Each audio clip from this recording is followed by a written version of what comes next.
안녕. 자, 이제 비용 효과 분석입니다. 비용 편익 분석은 우리 대안을 선택하는 기준은 크게 그 대안이 얼마나 소망성이 있는지, 그 대안을 얼마나 실현 가능한지 두 가지로 본다 그랬죠. 이 소망성 중에서 가장 기초가 되는 것이 경제성이죠. 효율성이라고 얘기하는 거죠. 그래서 이렇게 돼야지 경제성이 있겠죠. 그죠? 베네핏과 코스트를 비교했을 때 베네핏이 코스트보다 커야 되겠죠. 그죠?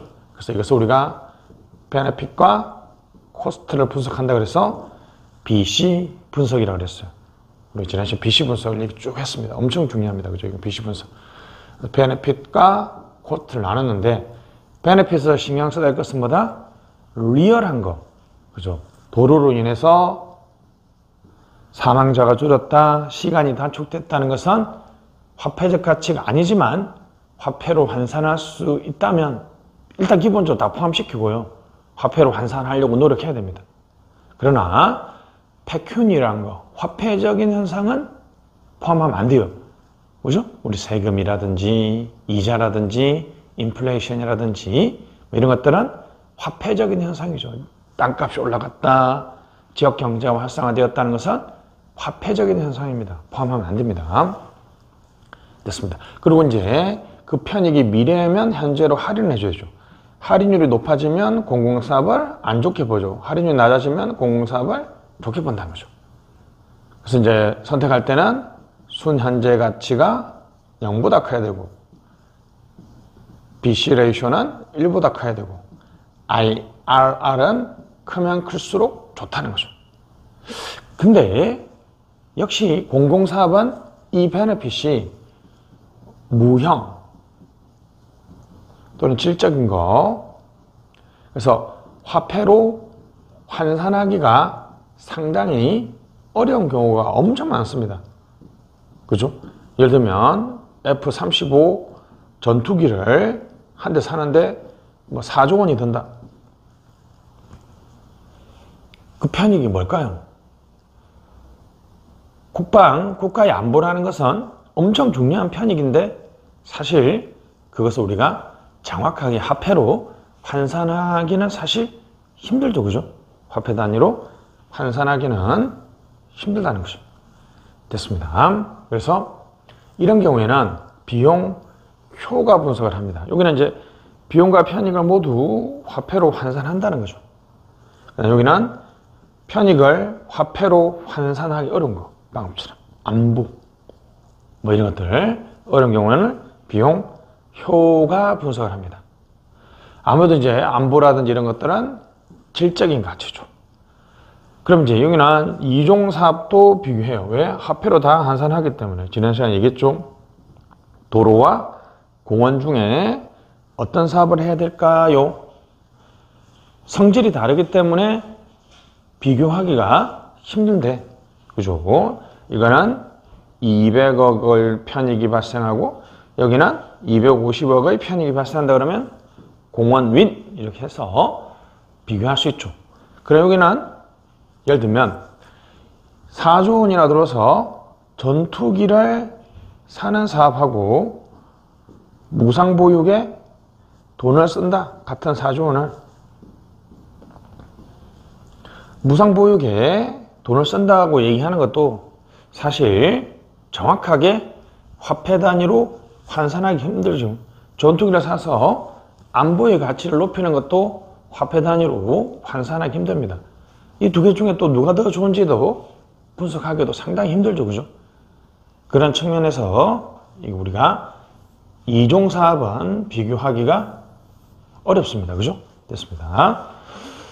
그래서 비용 편익 분석과 비용 효과 분석은 시험에 잘 나오지는 않는데 요 단어는 뭐요? 모두 화폐로 환산하느냐, 여기는 화폐로 환산하지 않느냐, 그 차이가 있습니다. 자, 이제 우리나라에서 하고 있는 비용 편익 분석의 성격을 가지고 있는 것이 바로 예비 타당성 조사입니다. 예비 타당성. 예비니까 일단은 사업을 하기 전에 한다는 게 중요하죠. 국가재정법에 있고 기획재정부 장관이 조사를 합니다. 주체죠, 주체. 물론 이제 기획재정부 장관이 직접 하는 게 아니라 KDI와 같은 전문기관에게 또 맡기기도 합니다. 그죠? 자, 일단은 총 사업비가 500억, 국고지원 300억. 이게 엔드. 동시충족이죠, 동시충족. 총 사업비가 500억 이상이고 국고지원이 300억 이상인 건설사업이나 정부화 사업. 재정지출이 500억 이상인 사회복지, 보건, 교육, 노동, 문화. 이 경우에는 국고지원이 300억이라는 요건이 빠졌다. 그죠? 됐습니다. 그래서 예산의 낭비를 방지하고 재정운영의 효율성을 확보하기 위한 사업이다. 이렇게 볼 수 있습니다. 제도다 볼 수 있습니다. 그럼 타당성, 경제성이 아니죠. 그죠?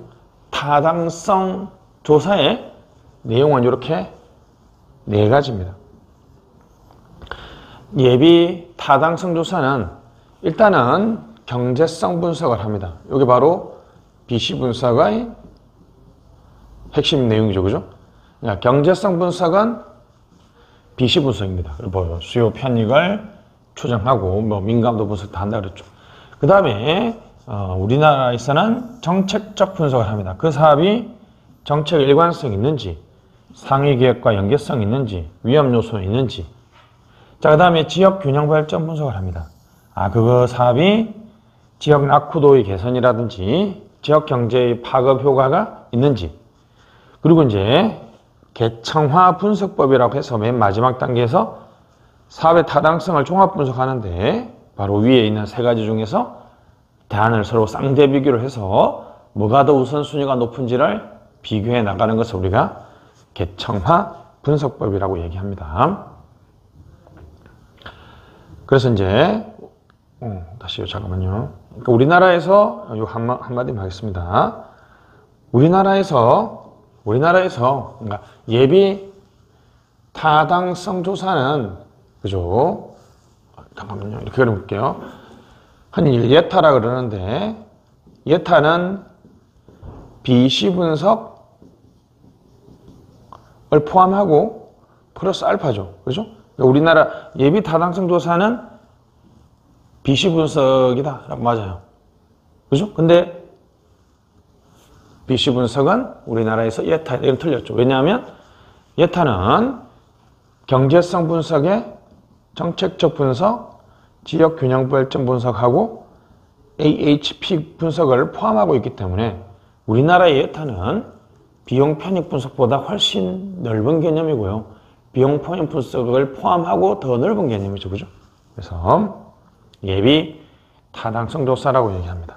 예비 타당성 조사의 마지막 단계가 바로 계층화 분석법이죠. 사티 교수가 개발한 것으로 중요한 건 뭐가 더 우선순위가 높으냐. 즉 우선순위를 예측한다. 중요한 뭐라고요? 우선순위. 체제 이론에 기초해서 우선순위를 밝혀나가고 우선순위를 이제 밝혀나가는데 계층적 구조를 먼저 만듭니다. 그리고 이제 대안 중요성에 따라서 1대1 쌍대 비교를 통해서 뭐가 더 우선순위가 높은지를 검토해 나간다는 거죠. 됐습니다. 그냥, 그죠? 기가 나오지 않으니까, 그죠? 최근에 좀 목이 안 나왔거든요. 그러니까, 이거, 그죠? 대안의 우선순위를 밝히는 거. 계층적 상하 관계를 나눠서 하나하나씩 쌍대 비교를 해 나간다는 거죠. 쌍대 비교를 해 나가서 계층적 구조를 분석한 다음에 대안의 우선순위를 정립하는 것을 우리 AHP 기법이다. 이 정도까지만 기억하시면 되겠습니다.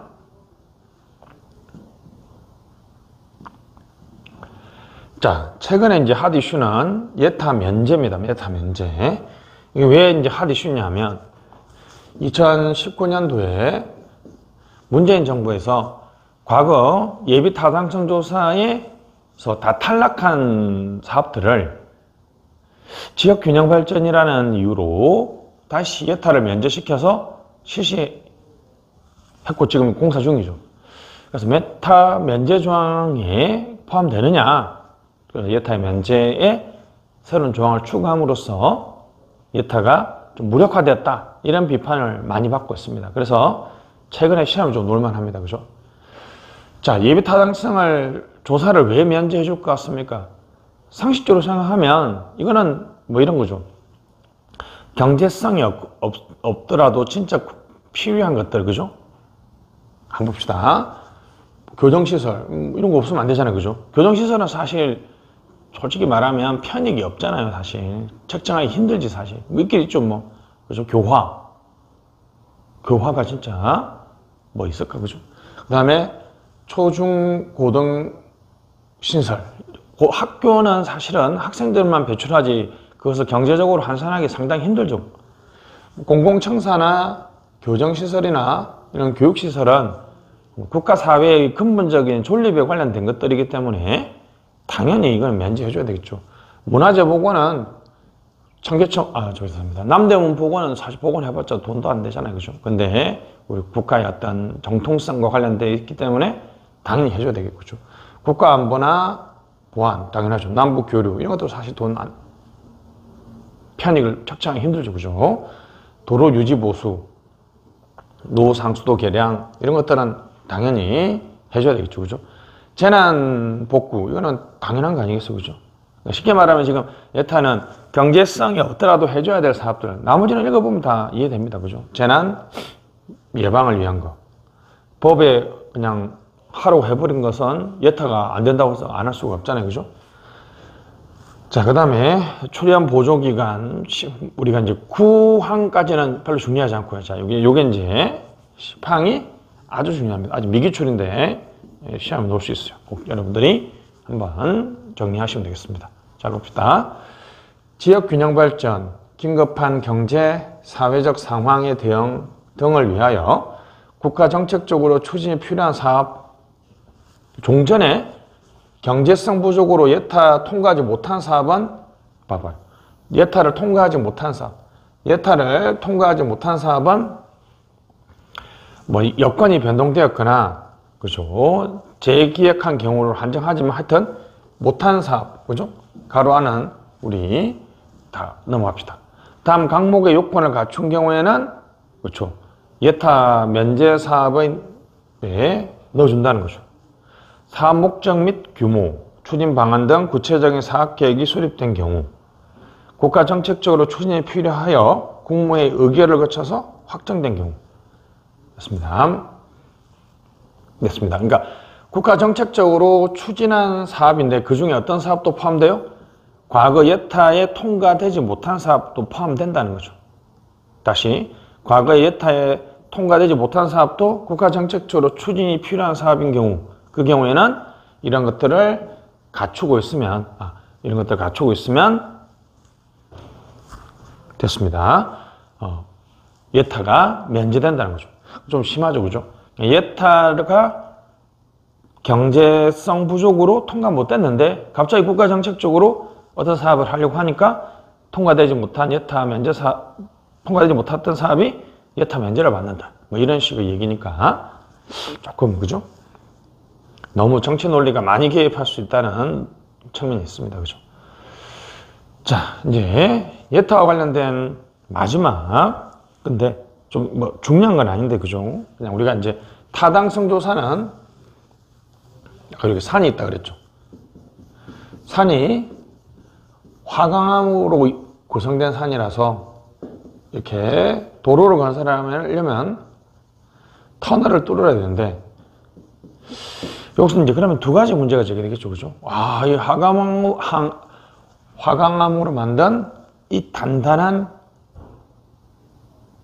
산에 터널을 뚫을 수 있는 기술이 있느냐?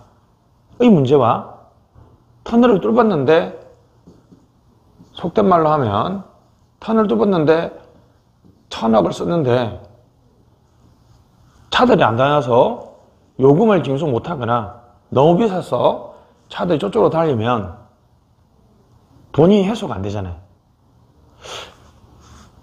실체말로 돈이 되느냐 문제들. 다시 터널을 뚫을 수 있는 기술이 있느냐는 타당성 조사입니다. 당연히 이거는 국토교통부에서 뭐 해야 되겠죠, 그죠? 기술이 있는지를 보는 거고요. 근데 예비 타당성은 이 도로가 일단은 경제성 있는지, 정책성 있는지, 균형 발전에 기여하는지, 그죠? 이런 것들을 보기 때문에 쉽게 말하면 경제성 분석이 핵심이니까, 그죠? 터널 힘들게 뚫었는데 돈이 안 되면 안 되겠죠, 그죠? 그래서 돈이 되느냐 이 문제로 나눠져 있습니다, 그죠? 자, 정책 분석입니다. 정책 분석은 우리가 대안을 놓고 광의의 정책 분석은 어떤 대안을 창출하거나 대안의 결과를 예측하는 모든 방법론을 말하고요. 협의의 정책 분석은 방금 비용 편익 분석과 관련된 내용들 많이 얘기합니다. 정책 대안들을 탐색하고 대안들의 결과를 예측하는 또는 선택 기준을 제시하는 일련의 방법론을 정책 분석이라고 얘기하는데요. 자, 경제성 분석, 능률성 분석, 소망성 분석입니다. 포함 범위가 커지는 거죠, 그죠? 자, 경제성 분석은 OR, Operational Research. Operation이 운영이고요. 리서치가 연구죠. 그래서 운영 연구 또는 관리과학이라 합니다. 계량적, 단기적, 미시적으로 하고, 체제 분석은 비용 편익 분석입니다. 정책 분석은 질적이거나 정치적인 판단을 한다는 거죠.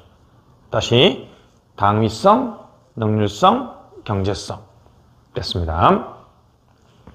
자, 예를 들면 우리 경부 고속도로를 복선화할 거하고 KTX를 건설할 거, 이 두 가지가 있어요. 지금 우리가 물류 비용이 너무 많이 든다는 거죠. 그래서 이제 물류 비용을 줄이기 위한 대안으로서 경부고속도로 복선화. 지금 현재 경부고속도로가 있죠. 그 위에 고가도로를 쭉 건설해서 복선화를 한다는 거죠. 아주 유력한 대안이죠. KTX를 건설하는 게 있습니다. 그럼 이 중에 어느 게 베네피트가 크고 적구를 분석하는 것은 능률성이죠. 근데 정치권에서 KTX를 건설하면 KTX가 있는 나라들이 이른바 선진국에 진입했다는 걸 보여줄 수 있는 어떤 정치적 측면과 프랑스의 프랑스의 KTX가 떼제베죠. 떼제베를 사면서 직지신경을 받을 수 있다. 뭐 이런 식의 문화적 요소. 이런 것들 측면에서 경부고속도로 복선화는 좋긴 하지만 기존의 고속도로를 그대로 만들어내니까 좀 신선도가 떨어지죠. 창의성이 떨어지잖아요. KTX를 하면 국민에게 희망과 기대를 심어줄 수도 있고 뭔가 새로운 걸 하게 되면 좀 멋있어 보이고 좀 잘하는 것처럼 보이잖아요. 그런 어떤 지지율의 제고, 이런 정치적이거나 질적인 측면을 분석하는 게 있고요. 이거 빼고 어느 게 동일한 돈을 썼을 때 더 좋은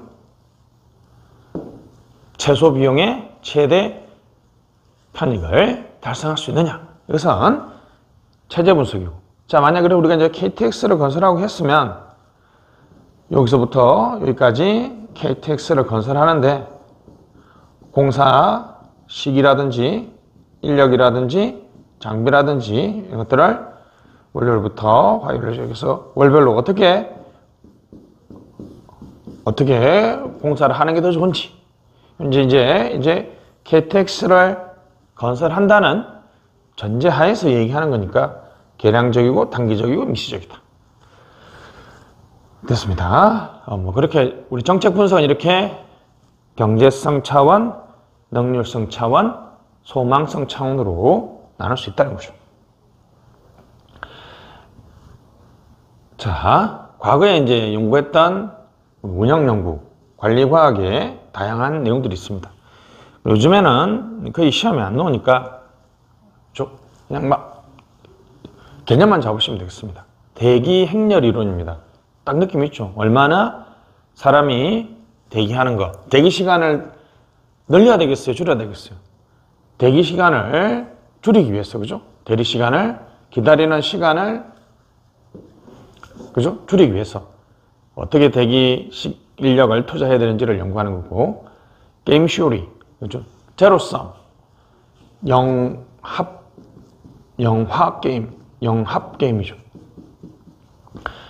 제로섬. 다음엔 제로가 되죠. 0이 된다, 영화. 합하니까 0이 된다, 영합 게임. 비영합 게임이죠. 승자와 패자가 모든 이제 스포츠는 다 제로섬 게임이죠. 위너가 있고 루저가 있죠. 넌 제로섬 게임은 모두가 승자되는 윈윈 게임이죠. 파지티브 게임, 네거티브 게임. 그죠? 적절하게 양보를 해서 타협을 하는 방식이고요. 퍼트와 CPM은 공정, 업무 추진의 어떤 최단 경로. 다시 퍼트와 CPM은 최단 경로와 공정을 연구한다. 뭐 이 정도까지만 기억하시면 되겠고, 선형 계획. 아까 했죠. 선형 계획은 양적인 미래 예측 중에서 인과 분석과 관련되어 있죠. 어떤 제약 조건에서 극대화나 극소화를 추진하는, 그죠? 어떤 제약 조건 하에서 극대화나 극소화를 추진하는 방법을 말합니다. 그죠? 선형 계획은 여러분들이 푸는 수학 문제라고 보면 되죠. 뭐 극대화 조건을 구하시오. 뭐 이런 것들이 있고. 자.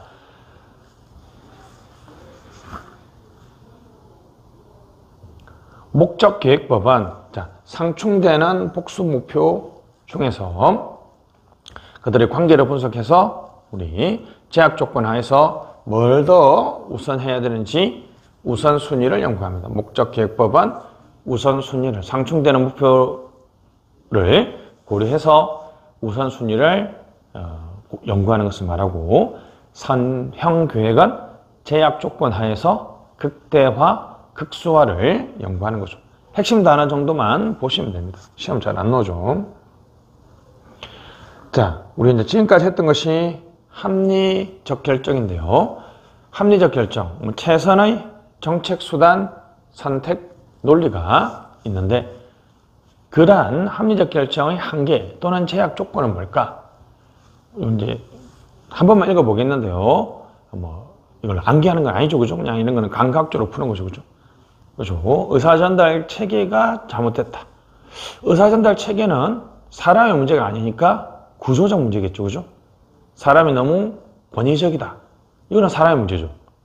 다음 중 합리결정의 제약 요소 중 인적 측면이 아닌 것은, 이렇게 놓으면, 읽어보면 사람의 문제인지 아니면 구조의 문제인지를 여러분들이 구분할 수 있어야 됩니다. 그죠?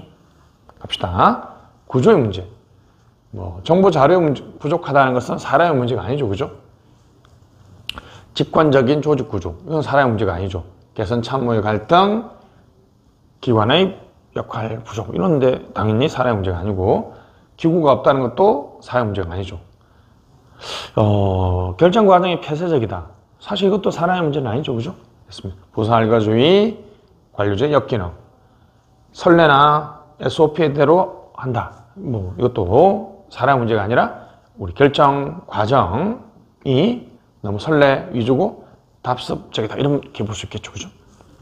완기하는 거 아닙니다. 자, 인간적 요소입니다. 뭐 가치관, 태도, 성향. 이건 당연히 이제 사람의 문제죠. 그죠? 권위주의적 사고방식은 사람의 문제. 인지능력의 한계도 사람의 문제. 전문지식 시간이 없다. 이런 것도. 사이먼의 제한된 합리성. 같은 말이죠. 다시. 그죠? 병리적 관료 행태. 변동에 대한 저항. 쇄신 발전에 대한 무관심. 무사 안일. 형식주의. 오케이. 뭐 딱 봐도 사람의 문제죠. 그죠? 자기 경험, 과거의 이력이나 자기가 했던 선입관도 다 사람의 문제죠. 그죠? 그래서 구조의 문제와 개인의 문제를 구분해주면 좋겠습니다. 그죠? 됐습니다. 어떤 환경 또는 상황적 요인이 있을 수 있어요. 그죠? 합리적 결정을 하지 못하는 상황적 요인. 사람이 아무리 합리적이고 결정 과정이나 절차가 아주 합리적으로 이루어졌다 하더라도 그렇게 하지 못하는 상황, 환경 요인이 있겠죠. 문제 자체가 너무 복잡하고 너무 다양하면 합리 결정이 하기 힘들겠죠. 그죠? 투입 기능의 취약성, 국민들의 의사가 반영되지 않을 경우. 이게 가장 문제죠. 매몰 비용. 그죠? 매몰 비용. 이전에 내가 아주 엄청나게 부부 사이에 갈등이 있는데요. 이혼을 안 해주는 이유 중에 하나가 뭐죠?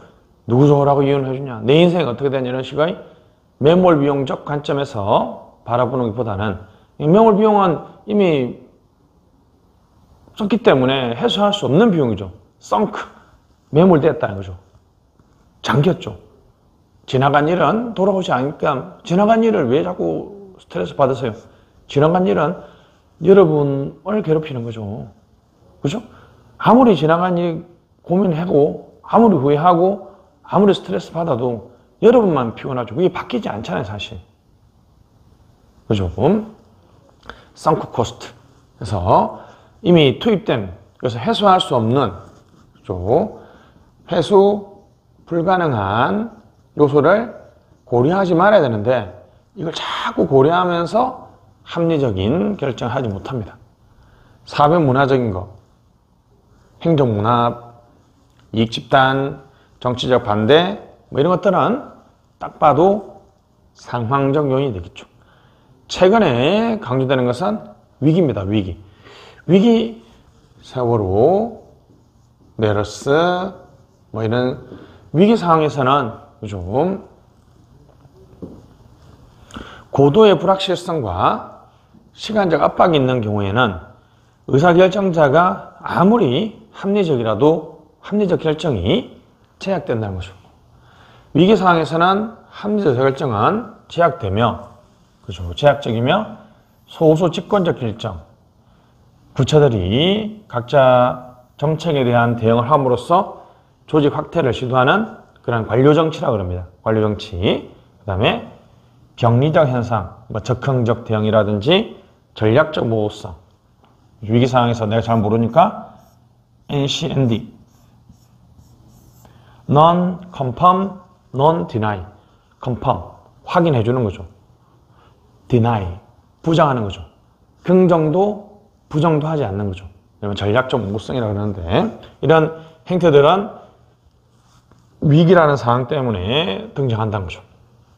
아무래도 위기가 발생하면 의사결정의 직관화, 관료정치 나타나고 때론 비공식적 과정, 그죠? 비공식적 과정. 박근혜 정부에서는 최순실 같은 사람들이 있었다는 거죠. 그리고 적시적 결정이 정제되기도 한다. 위기에서는 결국은 이제 정보의 내용보다는 정보의 출처, 시험 나왔죠. 정보의 내용보다는 정보의 출처가 합리적 결정에 더욱더 많은 영향을 미친다는 거죠. 자, 이런 합리적 결정에 실패를 하게 되면 그 대표적인 요인이 의사결정자가 사람이죠. 사람이 어떤 착오를 합니다. 가장 이제 의사결정자가 합리적 결정에서 많이 일으키는 착오가 바로 프레이밍 이펙트, 이른바 구성의 효과, 액자 효과죠. 틀짓기, 조삼모사. 조삼모사가 결국은 뭐죠? 7개를 주는 거는 똑같잖아요. 그죠? 아침에 4개 주면 좋고, 아침에 3개 주면 좋습니까? 그죠? 구성의 효과죠. 의사결정자가 착오를 일으킬 수 있습니다. 그죠? 예를 들면, 사회적 구성주의에서 얘기했던 것처럼, 반려동물이냐, 애완견이냐, 어떻게 사회적 이미지를 구성하느냐에 따라서 의제 설정도 달라지지만, 우리 정책 대안이나 결정의 합리성, 애완견이면 반려동물 보유세 같은 거 찬성하지 않겠죠. 그죠? 언제든지 애완동물, 애완견, 애완용품 등이니까 필요하면 쓰고 버릴 수 있다는 식의, 그런 식의, 그죠? 틀, 나만의 인식 체계가 형성되겠죠. 근데 반려동물은 마치 인간과 거의 동반자의 관계다. 그렇게 보면 전혀 다른 대안을 선택할 수도 있습니다.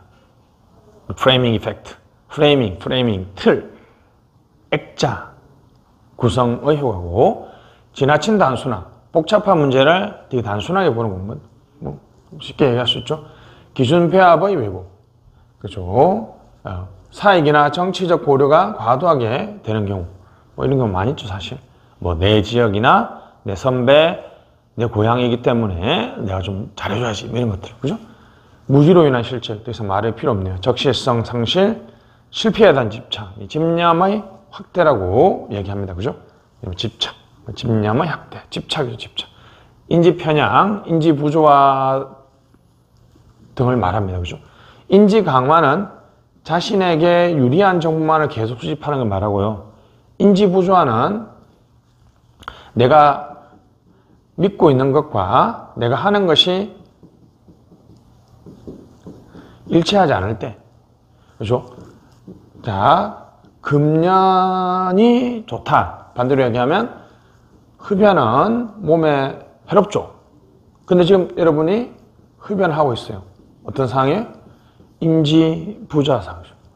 A가 좋다라고 믿었는데 실제 지금 일어나는 사건들은 A가 안 좋은 거야. A가 좋은 사람이라고 믿었는데 실제 A가 안 좋은 사람이면 내가 믿는 것과 내가 지금 행동하는 것이 다르니까 정적인 인지 부조화 상황에 처하게 되죠. 사전적으로 이미 선입관을 가지고 선택해버리는 경우 많습니다. 그죠? 그래서 이제 놓친 고기가 아깝다. 뭐 이런 얘기하고 소개팅에 나가서 뭐 이렇게 그죠? 뭐 차 한잔 마시고 아닌 것 같아. 이렇게 얘기하면 안 되죠. 그죠? 사전적 선택. 이른바 선입견 같은 것들이 나타날 수 있습니다. 과잉동조의 폐단. 방어적 회피. 방어적 회피는 아까 했던 것처럼 인지 강화와 똑같은 현상이죠. 인지 강화는 자기에게 유리한 것만 계속 찾아보는 것이고, 방어적 회피는 자신에게 불리한 것은 아예 관심을 안 가지거나 수집하지 않으려고 하는 거죠. 이른바 방어적 지혜입니다. Perception, Perceptual Defense. 이른바 방어적 지각. 집단사고. 그죠? 집단의 구성원들이 너무 동질성이 높으면, 응집성이 높으면 만장일치나 다른 생각을 하지 못하죠. 뭐, 일배, 워마드, 이런, 그죠? 집단의 동질성이 엄청 높은 집단에서는 가끔씩 뭐 말도 안 되는 막 일들이 일어나는데 바로 똑같은 생각을 하는 사람끼리 모여있기 때문에 그 대안을 정확하게 보거나 완벽하게 보지 못하고 문제 정의 자체도 실패할 가능성이 상당히 많겠죠. 됐습니다. 이것은 우리가 집단 사고입니다. 집단 지성하고는 달라요. 집단 지능 이런 것들은 상당히 좋은 표현이고, 집단 사고는 뭐다? 집단의 구성원들이 동질성이 너무 높아서 비판이 억제되는 그런 것을 말하죠. 최근에 시험에 나왔는데 이제 좀 깊은 내용이 한데요. 이른바 불확실한 상황에서 휴리스틱은 인지입니다. 직관. 사람들이 불확실한 상황에서 뭔가를 인지할 때 상당히 큰 왜곡을 일으킨다는 거죠. 카네만이라는 학자가 주로 주장했는데 2002년 여러 명이 주장했습니다. 그죠? 노벨 경제학상을 받았죠. 그러니까 합리적이라고 하더라도 인간은 어떤 행동을 어떻게 한다? 비합리적으로 한다는 거다. 다시. 합리적인 인간들이 때로는 비합리적인 행동을 한다는 거죠. 예를 들면 만 원을 획득했을 때의 플러스 편익과 내기에서 만 원을 잃어버렸을 때 마이너스 편익이 이 크기가 같아야 되잖아요. 그죠? 근데 우리는 안 그렇죠. 오히려 이쪽이 훨씬 더 고통이 크죠. 합리적 인간은 내가 만 원을 땄을 때 느끼는 기쁨과 만 원을 잃었을 때 기쁨의 크기가 물론 플러스 마이너스는 다르지만 그 크기가 같아야 되잖아요. 근데 그렇지 않다는 거죠. 뭐 내기를 했을 때 만 원을 땄을 때 기쁨과 만 원을 잃었을 때의 그 슬픔의 그 크기 자체가 동일하지 않은 거죠. 합리적 인간이 때로는 비합리적 행동하는데 인지과정, 휴리스틱 무슨 과정? 인지과정에 심각한 왜곡이 존재한다는 거죠. 좀 어려운 내용인데 쭉 한번 읽어보시면 되겠습니다. 그죠? 대표성 휴리스틱입니다. A가 B를 대표하는 정도나 A와 B의 유사한 정도에 따라서 사람들은 그게 당연하다고 생각하는 거죠. 사물 A가 집합 B에서 속할 확률, 사건 A가 과정 B에 기인할 확률 이런 것들인데 우리 너무 쉬운 거죠. 앞, 뒤 놓으면 좀 내기하죠. 동전 앞과 뒤를 놓으면 계속 앞 놓으면 어떻습니까? 이제 D가 놓을 때가 됐어 이렇게 생각하죠. 절대 그렇지 않죠. 다 독립사건이기 때문에 다 발생 확률은 2분의 1이고요. 다음 발생 확률도 이제 앞 나왔으니까 이제 D 놓을 때 됐어. 이런 생각하면 안 되죠. 그죠? 믿는 거. 이건 전형적인 대표성 우리식도. 왜냐하면 계속 지금 앞만 보기 때문에 동전에 던지기에서 지금 앞만 보기 때문에 앞만 놓는 동전이 지금 이 게임을 대표한다 생각하는 거죠. 됐습니다. 그 다음에 이용 가능 휴리스틱. 주로 이제 자주 보는 거, 그죠? 사람들이 어떤 사건의 빈도를 확률을 판단할 때 실제 어떤 합리적인 계산보다는 자기가 자주 보는 거. 예를 들면 교통사고와 비행기 사고 중 사망 확률이 높은 것은 물으면 대다수 사람들은 당연히 비행기 사고라고 하는데 왜냐하면 우리가 비행기 사고는 너무 충격적이기 때문에 뉴스 신문에 자주 나오죠. 그죠? 너무 친숙하기 때문에 그렇고 자주 우리가 사고라고 하면 비행기 사고를 훨씬 더 연상을 많이 하죠. 그죠? 너무나 친숙하고 현저하며 빈번하며 그러니까 연상 가능성이 상당히 크기 때문에 그렇다는 거죠. 자, 그 다음에 탐색 용이성으로 인한 오류. 상당히 직관적이죠. R로 시작하는 단어와 세 번째 R이 들어가는 단어 중에 우리는 R로 시작하는 단어들을 너무나 많이 봤죠. 그죠? 그래서 이게 더 많다고 생각하지만 실제로 이 단어가 더 많다고 그러죠. 자, 그 다음에 상상 용이성에 의해서 사람은 인지 과정에서 왜곡이 발생합니다. 적절한 일을 얼마나 쉽게 상상할 수 있는지에 따라서 오류를 범합니다. 그죠? 10명 중 2명을 무작위로, 즉 순서에 상관없이 구성하는 조합과 10명 중 8명을 무작위로 구성하는 조합의 수는 동일합니다. 그럼 사람들은 2하고 8하고 중에서 훨씬, 그죠? 쉽다는 거죠. 그죠? 왜냐하면 8명을 계속 뽑는다는 것은 힘들잖아요. 그죠? 무작위로 뽑는다는 건. 그래서 이런 경우에는 상상 용이성으로 인한 오류가 되겠습니다. 그죠? 자, 허위 상관입니다. 실제로 관계 없는데 관계 있는 것처럼 잘못 판단하는 건 많죠. 그죠? 눈꼬리가 올라간 그림과 그렇지 않은 그림 중에서 정신병자의 그림으로 대부분 눈꼬리 올라간 그림은 그러지만 아무 관계 없죠. 그죠? 검은 고양이를 보면 재수가 없다. 아무 관계는 없는 얘기죠. 그죠? 됐습니다. 이제 고착화와 조정 휴리스틱인데, 자, 처음에 많은 상황에서 사람들은 초기 값으로부터 추정을 시작하고 조금의 조정 과정을 거쳐서 답을 도출합니다. 그러나 조정이 불충분하면 오류가 범하게 되죠. 첫인상이 바로 고착화돼 버리면 조금씩 나아지더라도 잘 안 바뀌죠. 그죠? 됐습니다. 자, A. 흰 구슬, 검은 구슬 5개. 흰색.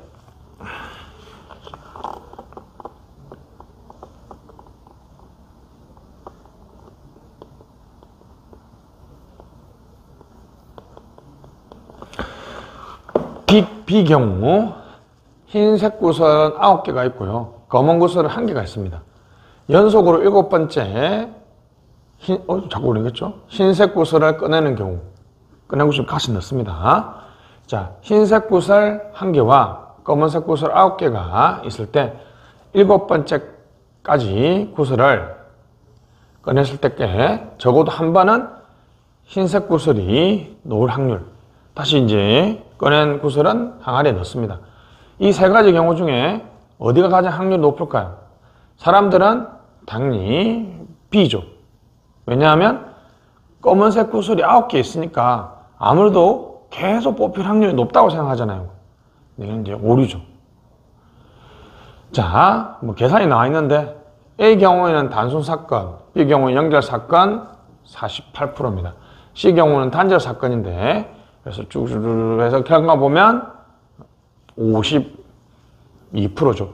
즉 C의 경우가 가장 확률이 높다. 계산 나오지 않습니다. 그죠? 사람들이 B를 선택한 이유는 처음에 몇 개가 들어있다? 10개 중에 9개가 들어가 있다는데 거기 딱 포착가 되어 있기 때문이죠. 이후 연속으로 나올 경우라도 조정 과정에서 과대평가되고 반대 C 경우는 그죠? 흰색 구슬이 하나밖에 없기 때문에 이 하나에 고착화되어 버리고 7번째까지 적어도 한 번은 놓을 확률은 너무 과소평가된다는 거죠.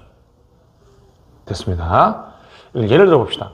사람들은 연결 사건, 예를 들면 신약 개발하고 신약 개발은 각 단계마다 모두 성공해야 되기 때문에 이 경우에는 되게 확률을 낮게 보고요.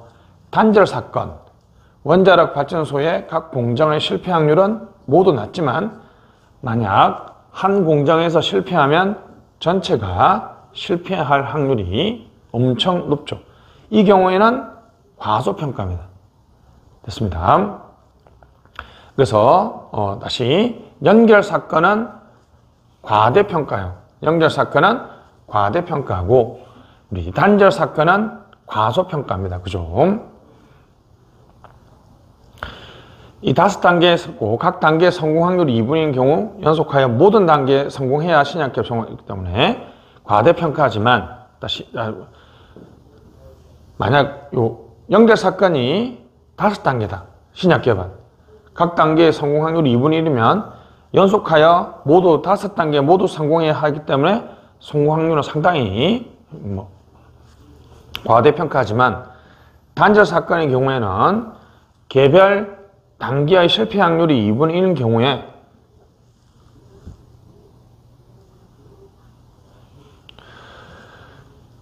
적어도 한 단계에서 실패가 발생할 경우는 과소평가입니다.